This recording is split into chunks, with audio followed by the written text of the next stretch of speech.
Imagine scaling a design team to create products for 500 million farmers who feed us. This design leader has been building his robust team of researchers and designers at Jiva. Let us welcome Nav Pawera, Design Head at Jiva, Singapore. Hi everyone, good morning. How's everyone doing? That energy from the drums, that was amazing. So excited to be here today, speaking at this amazing conference, so well designed, speaking in front of all of you. My name is Nav, but I also go by Nav. These days I design or head design teams at an agriculture startup called Jiva. In Jiva, we specifically design for smallholder farmers, and I'll talk a little bit about what smallholder means. To give you a bit of context, this is going to be very quick, is when I say we're designing services for farmers, what we're actually doing is we buy their harvest, so whatever crops they're growing, we provide them with supplies, which is anything that goes into the farm. Fertilizers, seeds, insecticides, etc. We also provide financing and advice. Our first market is Indonesia, right? So that's India. I live in Singapore. We have a small team in Singapore as well. And then we're focusing on Indonesia. But when I say Indonesia, I don't mean Jakarta. I mean remote parts of Indonesia. We started here on this island on the left called South Sulawesi. And the reality in South Sulawesi, especially when you go to the farms, is not very similar to what we experience here in Bangalore. I'll share some more context on that as well. Our second island that we're looking at right now is East Java. So we're starting in Indonesia. We're starting with corn as the first crop that we're dealing with. And that's kind of going to be our growth, right? Different countries and different crops. This is just I pulled out some pictures from Google Maps just to show you how these fields look like, how these farms look like. And you'll see a lot of trees. There's a lot more pictures of farms that I'll be showing you today. But that's a typical village. These are the farms. They're not, as you can tell, not very clearly demarcated. A lot of times these farms have hills and rivers and all sorts of things going on, not flatlands. Usually, when I'm talking about a smallholder farmer, these are farmers with about 2 hectares of land. That's roughly about 2 football fields. That may sound like a lot, but the harvest, what they produce, will hardly fill up half of this truck. So smallholder farmers, they live closer to the poverty line, and the infrastructure in the places where they live in as a result of that isn't great. So this is the world that we're building for. This is, a picture taken, as you can tell, in February this year by one of my teammates out at the farm looking at our farmers, and this is them harvesting their corn. And this is the first step in harvesting. They're just taking the corn off the cob. And after that, there's going to be drossing, drying, processing, etc., etc. But as you can tell, this is a very different world. It moves at a very different pace. All the people that you see standing around, they're not paid labor. Usually they're just friends, family, neighbors helping out. They all come together here to kind of help fill up the bags of corn.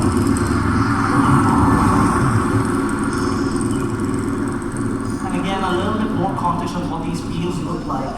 Right? So this is not where industrial farming exists, because it's hard to farm in these conditions. And as a farmer, you have to find every piece of land that you can farm on. So be it the side of a hill, top of a hill, bottom of a hill. And so you can imagine getting a tractor or big machines up these hills is going to be hard. So everything needs to be done manually. This is how corn is transported a lot of times, on little scooters, or sometimes on little boats because you need to get them across the river. And this is what a drying facility looks like, right? These are not big warehouses. This is just an open piece of land, sometimes shared piece of land in a village, where you put out your corn and you start drying. One thing to note in this picture is look at the sky. It's not a particularly sunny day. And that could mean disaster for a farmer. This is their harvest. And if it starts raining, that's the end of the game. So these are some of the conditions in which our farmers build stuff. Grow their crops. And this world, as you can all imagine, looks very different from our world. Our world looks like this, right? This is a Google image for the blue dot represents Sheraton, where we are right now. And that's a typical village. You can literally count the number of houses, you can look at the fields. As you can tell, a lot of terrace farming, which tells you that this is not flatlands. Our world looks like this. I'm sure most of us are familiar to this, sitting in our AC rooms, on Zoom calls with our colleagues. And technology is a very big part of our lives, so we often get away from these screens to brainstorm, which is something that farmers have no idea what that means. We put on hoodies in summer. This is from 2 weeks ago. We put on hoodies in summer because we made our room so damn cold, right? So our lives are truly very, very different. But when I'm talking about different lives, you think of language, you think of culture, you think of society, you think of religion, all of these things, and that's true. But at Jiva, there's another big set of challenges that we're facing and that we're solving for, which is bringing two different industries together. So it's not just farming and then technology, it's also technology as an industry and farming as an industry. So it's not just us designing for farmers, which is a completely new population for us to design for. It's also bringing these industries together. So our colleagues don't always sit in AC rooms. This is a picture from one of our branch offices. These are all the team members hanging out. And these are also our colleagues. These are our agents on the ground. I'll talk a little bit more about our agents on the ground as well. But this is what they look like. These are all our colleagues. These are all our team members. So Jiva, just to explain the complexity of this, because this is going to be important later, is that doesn't say oops, that's ops, operations, right? And that's our ops teams, operations teams, finance teams, field teams, trainers, etc. They make up a big part of Jiva. Then there's product and engineering, which is where technology starts coming in, and then there's design. We've also grown in the last 15 months at this incredible pace. When I joined in May last year, we were about 50 people. And as of last week, we're 450 people, more than 450 people. So we've been building at this incredible pace and growing. And when I joined last year in May, a lot of people asked me, what does design do in agriculture? You look at design, you look at agriculture and building, it's an old school industry. You need harvesters, you need trucks, transportation, feed mills, warehouses. So what is design doing there? And so now, a year and a half in, I can share a bit more than the vision. So I want to share a few stories from what we've learned as we've been doing this. First of all, this is what the design team looks like. Most of the time we're like this on Zoom calls. India, Indonesia, different parts of Indonesia, and then in India we're a completely distributed team. But we've had the chance to meet up in person as well as travel's opened up. We're about 20 of us in the design team right now. We've been building this team in the last 15 months and growing. We've got 3 pillars of design at Jiva. There's design research to help get to know the reality on the ground. There's service design, looking at things from a system level, from a service perspective. And then, of course, there's product design, designing all the apps and the tools, the internal portals, because this is an ecosystem that no one's ever looked at before. And so we have to kind of reimagine and rethink every tool that's being used here as well. And since we sit so far away from most of the time from our users, Bangalore all the way to South Sulawesi, about 3,000 or plus kilometers, we had to start doing all of this remotely, right? So this is what the initial experience was. We would get on calls with, we'd find farmers who'd be willing to talk to us, get on calls, and we'd usually end up looking like this, just grey boxes. That's Asa and that's Saloni, 2 of my team members, my colleagues, and the rest are all farmers who we wanted to talk to. And why this happens isn't because people don't want to turn their cameras on. It's because a lot of times people don't know how.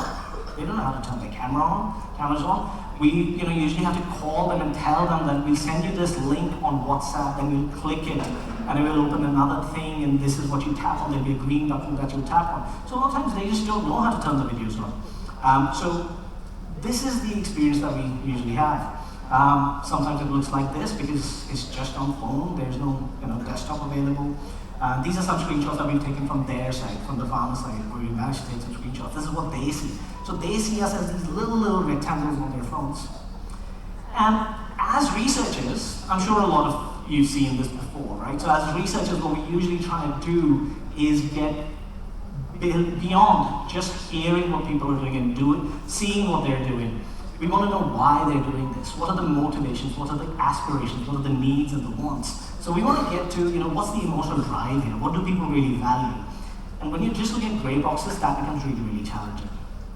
So what we wanted to do when we started doing this research is we wanted to solve for this. And the first thing we did was trying to put together, we thought that maybe we'll work on the tech layer, we'll get the hardware to the farmers. So we put together a laptop, phone, mobile dongle, and a tripod and a camera, and we decided that we'll create a new role called, we call the Design Research Coordinator. This will be person, and the sole role will be to travel to wherever the farmers are. And so we did that and kind of started working. This is one of the research coordinators setting it up, setting up the calls and our Zoom calls and Google Meet calls. And it kind of worked fairly well. It looked like it was working fairly well. When it works, this is a small clip from one of the recordings from the interviews. So it seems to be working pretty well, right? Where we can observe this remotely. But then, of course, there's other instances where that happens because internet connectivity, that's still an issue in some of these areas. That's Asa again, our superstar designer. She lives in Jakarta. And so it works, it doesn't work all the time, but there's other factors. This is a video that one of the research coordinators sent us back saying, look, I can't make it to the farmer because this is what's happening. So it's not always worked, right?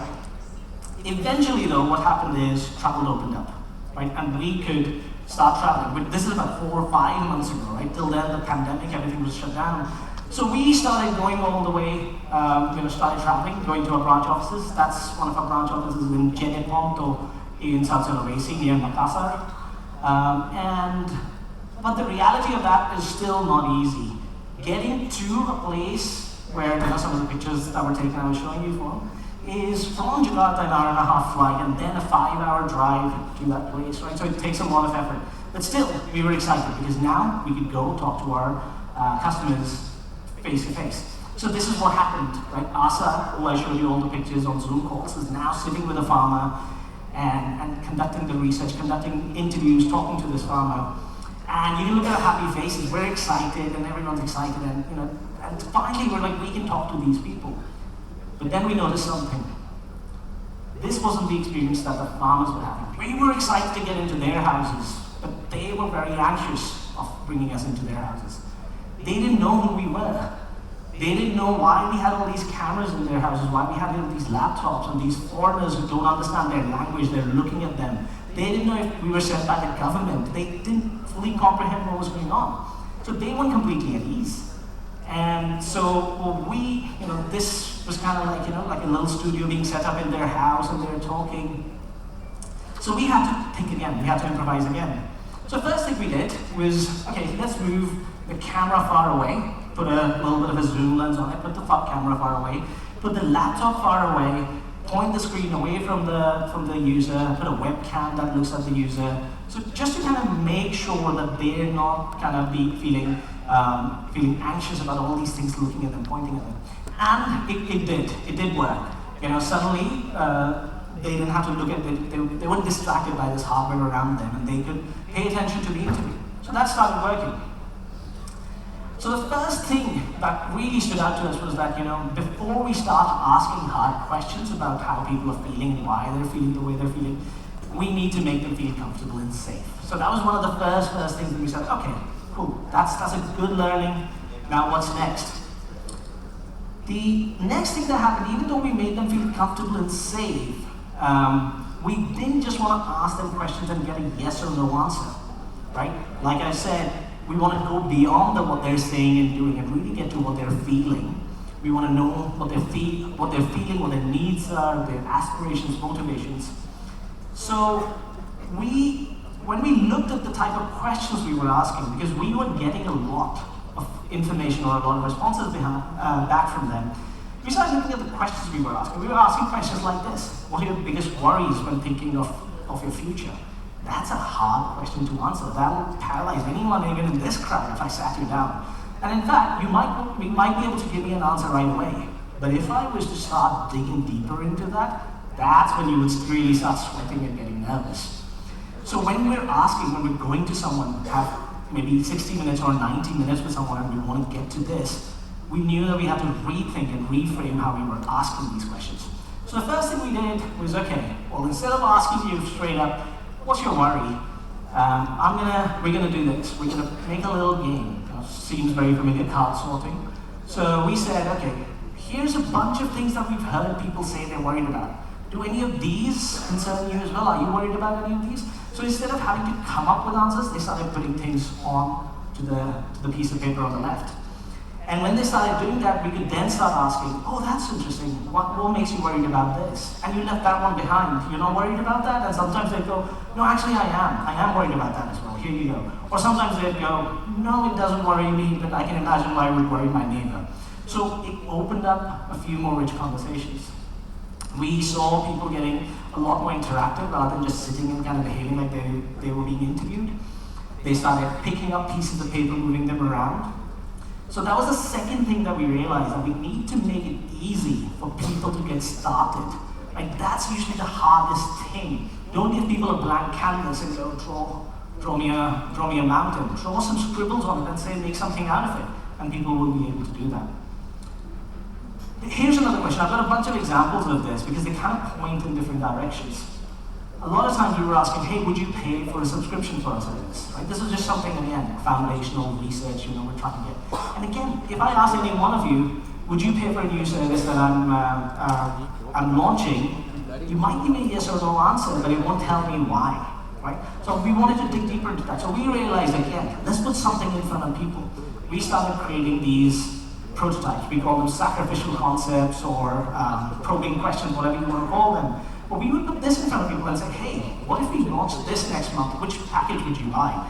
And that started more questions. That started an easier conversation.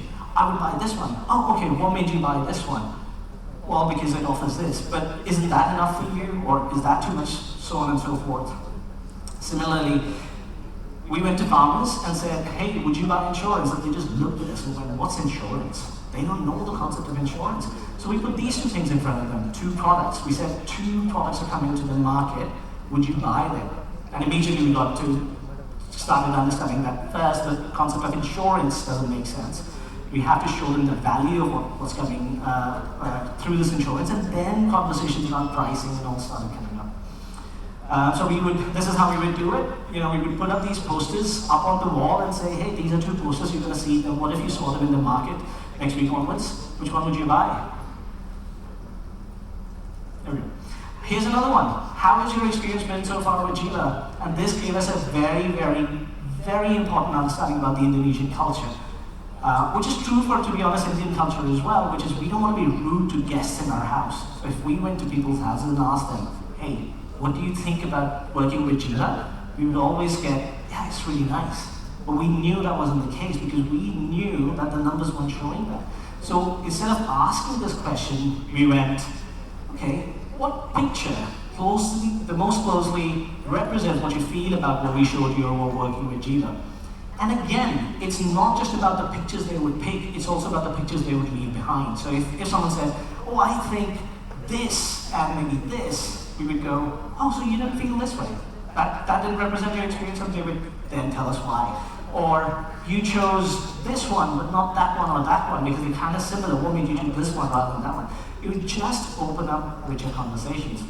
So it's easier to get people to react to something in front of them rather than having them come up with answers out of the blue. But our learnings haven't just come from working in the field. We've had to look in all different directions. And I want to tell you a little story of a project that we worked on. As I was talking about earlier, so where is your farm? As I was talking earlier, these are the services that Jiva provides. And two services, finance and advice. For these two services, we need to know the location and the size of a farmer's farm, right? To give finance, we need to know how much can you actually make in a year so that, we de-risk ourselves. And to give you advice on, what pests or weather patterns may affect you, we need to know where your farm is. And this was surprisingly really hard.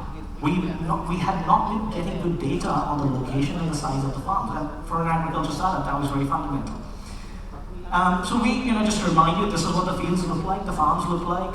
And a lot of times this is from Google Maps as well. And that's the side of the field. The hill is a farm. The valley is a farm. That side's a farm. So they farm in every place available. Sometimes you get luck. You get lucky and you have flat land. But to work with farmers who farm in these type of fields, we realized very early on, which is about 2 years ago, that we can't put apps in our farmers' hands because they don't have the relationship with technology that you and I have. So when we're designing apps for farmers, or when we were thinking of designing apps for farmers, we quickly found out that's not the way to go. So we realized there needs to be a human bridge between farmers and us. And so one of the things that we've been investing a lot in is developing more entrepreneurial farmers into what we call Sahaba Jivas, which is kind of like a Jiva agent, right? So these are Sahaba Jivas, they work with us, we train them, they then go talk to the farmers in their villages with their friends and family and so on and so forth. So that's one of the things we've been doing right now over the last 2 years. So this is more Sahaba Jivas. So we rely on them for all the interactions with the farmers. Farmers go through them, basically. They go to them.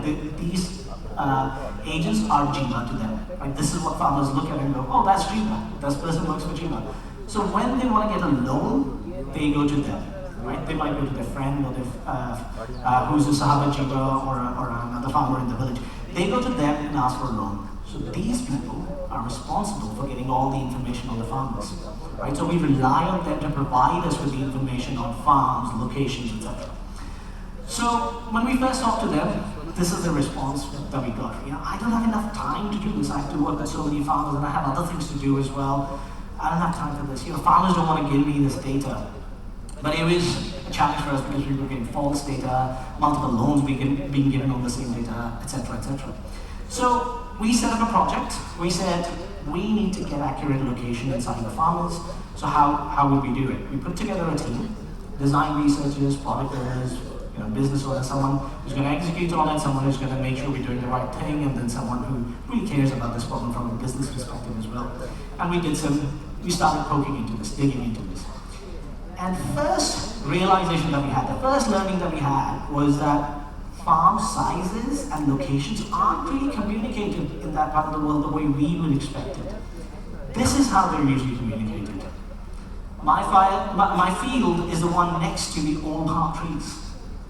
It's big enough for 3 bags of seeds. That's all they ever needed to communicate. They didn't need to communicate anymore because who they're buying seeds from lives in the village. Who they're buying seeds from also knows exactly where the old palm trees are. So that was one of the first realizations that we had. So we said, okay, cool.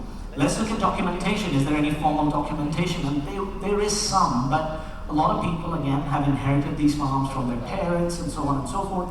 So that's all they have. These are not up to date, don't have accurate information. So we said, okay, we can't rely on official documentation either. The first thing we did, we started working with technology. We said, okay, we're going to bring technology into this. Starting working with high-resolution satellite image companies, getting sourcing images from them, then using machine learning to start developing polygons of these fields. Our idea was that we would put this app in the hands of our agents, who would then take them to the farmers and ask them, hey, can you select your field for me? Because then that would give us sort of accurate data on this. That would be a good first step. So when we did this, we took this to our farmers and also some of the agents, and these were some of the questions we started getting back from them. Where's the hill near the village? Is that Swarthi's field? Where's the road that was broken last week? So they were looking at this view, which is so obvious to us, and getting all confused. And we realized that there's a bias that we were bringing in. That even assuming that farmers would understand this view is a bias that we, as people who use technology so often, are bringing They didn't understand this view. They don't need to use Google Maps ever. They know exactly where the next 5 villages are, where their friends live, where their cousins live, where the shop is. So we knew that we had to rethink. So we went back to the drawing board and we said, okay, what about just asking our agents to walk around the fields? Hold the phone, walk around the fields, and we'll get the GPS coordinates. And we thought, well, worth a try. So when we went back and showed this idea to our agents, we built a prototype. In fact, this is not a prototype we built. This is actually an app that we found on the App Store, which kind of did roughly the same thing. And we thought we'll just use it to test this idea. So we used this as our prototype. And when we went to the agents, this is the response that we got. The farms are too big and no one has time to do this. My farmers won't even show me where their farms are. This will be very tiring. They weren't very happy about this. And we're like, okay, well, kind of seem to have stuck a wall here. But we somehow got this app into the hands of the farmers. And then we observed something very interesting. This is one of the earliest farmers who got this app. We sat with the farmer and showed them this is what they could do, and showed them that if you walk around, it'll draw a little line on the map. And the farmer just started walking, and he went away, and he walked his entire field. Everyone was telling us this is going to be very tiring and tough, but he did it. And then, over the next couple of days, what we started seeing was in our WhatsApp groups, a lot of other farmers were getting their hands on this app and were doing the exact same thing and sharing these images with each other. And we went back and observed this. This is a kid and that's a mother. They're walking around the field doing this. It became like an afternoon activity for them. So we started getting confused. What was going on? And the first observation, not the insight, but just what we observed was, farmers were actually interested in this. What we also saw when the farmers were walking around their fields holding a farm, other farmers would see them and go, hey, what are you doing? And they wanted to do the same. So they would walk around. So one farmer would lead to other farmers doing the same thing. It became a thing, and we even saw this. We started getting pictures from farmers who didn't have that app. They would walk around their farms with measuring tapes. Just go around all the farm and measure the perimeter of their farms, and coming back and saying, hey, can you tell me, can you draw that line on the map for me? What we found was that our prototype that we built was actually showing them the size of their fields. This is exactly what we were looking for, and we thought we could get it from them. But this was a question that these farmers had been asked again and again and again, and they had no idea how to get to this. And again, a big realization for us was our bias, which is we think in a computer engineers we can go on Google. I don't know how to calculate an irregular polygon area, but I can go to Google and kind of get that answer, but farmers can't. But there was an even bigger learning for us, which was that we had always seen our agents, because they looked very different from us, as people who we had to tell what to do. Hey, go get this information from the farmers. Take this app and ask the farmer to choose where their field is. But if we try to work with them together, we probably could have gotten to this much, much quicker. And it also made us realize that we're still probably sitting on a lot of information, a lot of data, a lot of insights that we're not aware of. Those are our unknown unknowns. And we need to push to get those unknowns. So we need to acknowledge the expertise of these partners in the field. And we used to look at co-creation as a workshop. At some point, we do a day workshop with people. They'll come in, we get some ideas. But no, they need to be part of our team. Co-creation has to be a process, not just a workshop, a day workshop that we organize. So since then, we've been trying. It's not easy. Trying to work together with our partners on the field. It's not easy because of vocabulary, the language we use, not just Indonesian and Indian, Hindi or whatever, or English. But the languages and technology versus farming is very different vocabulary, so we need to figure out how to work with them. But we've been trying, and in some cases it's been very fruitful, very satisfactory. This is what a lot of our teams look like right now. We've got trainers, designers, farmers, area managers, everyone working on problems together, not just in a workshop, but over a couple of days. We'll sit together and go, okay, these are the goals, this is what we're going to do. And so that's how we're doing it now. Getting over our own biases is been the biggest learning from this last year. That's what we need to work on. We bring a lot of biases as where we sit, and as designers especially, we need to constantly work on these. So to answer that question that I was asked last year, what does design do in agriculture? I think now I can say that we're basically bringing the tools, the experience, and very importantly, the mindsets needed to look at problems that not many other people are looking at, to rethink our approach, to rethink how we solve these problems. And I'm really looking forward to listening to all the stories over the next 2 days. Thank you so much. Hope this was interesting.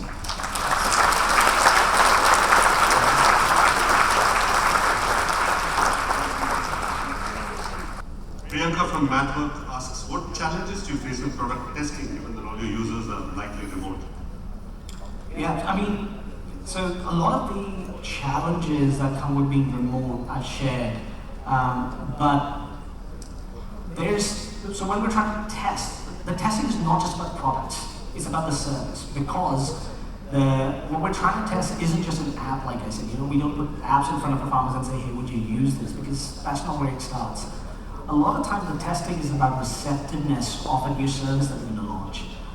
So a lot of times testing may feel like actually renting a piece of room somewhere, setting up a fake reception and fake roles and having people roll the way through that and getting people in. That's, with all this remoteness and where we are sitting, that becomes very challenging. The other thing is just finding people who are willing to kind of participate, because we are still foreigners. They don't understand what we're doing. They don't know why we're coming to their houses, their villages, and doing all this stuff. So yeah, those are two of the biggest challenges I think that we face. Okay. Ayla from Digital Green next.